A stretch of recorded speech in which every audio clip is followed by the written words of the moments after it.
dalam hal ini melalui negara dalam negara.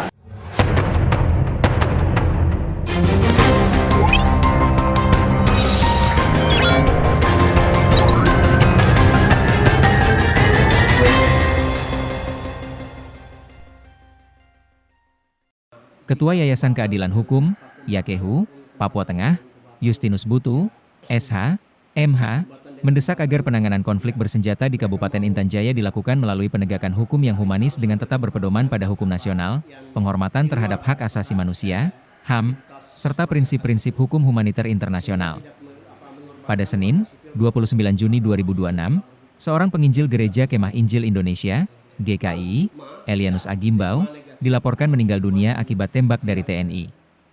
Selanjutnya, pada Rabu, 1 Juli 2026, Okto Tigau juga dilaporkan ditemukan meninggal dunia di sekitar pos TNI Raja Wali, Kampung Mamba, Distrik Sugapa, dengan 5 luka tembak di tubuh bagian dadanya.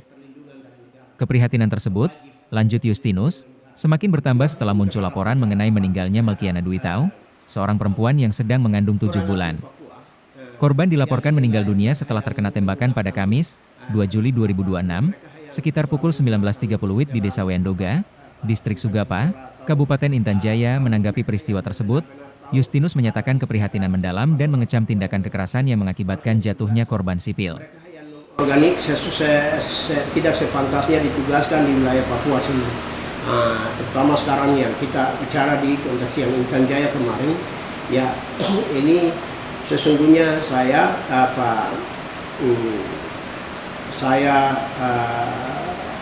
kecewa, bahkan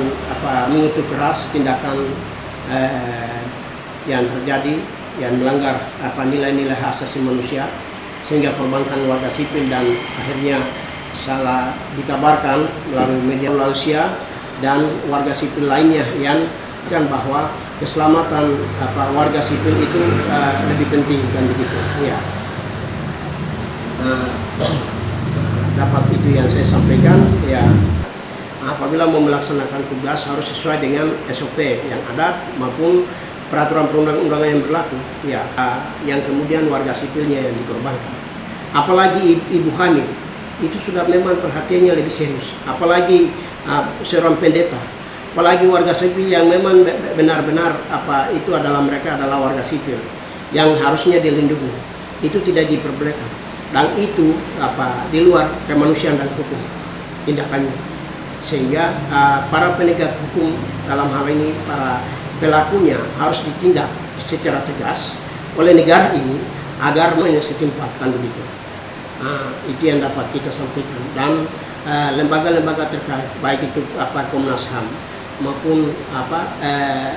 negara-negara maupun lembaga-lembaga LSM ini harus memandang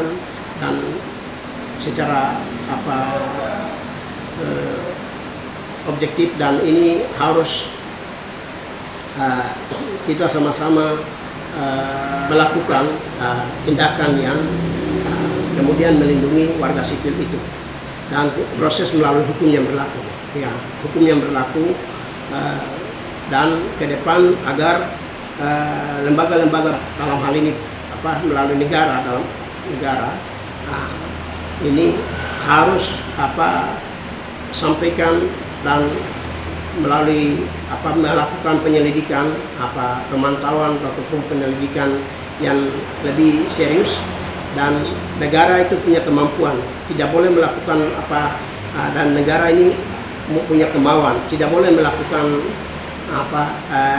penindasan ataupun tidak boleh melakukan penegakan pembatasan dalam menjalankan tugas-tugas hukum dan hak asasi manusia itu, terutama penegak hukum dalam Komnas HAM harus menjalankan tugasnya itu lebih independen, tidak boleh dicegat oleh mereka yang berkuasa kan begitu, baik itu melalui presiden ataupun oleh bawahan-bawahan yang berkuasa.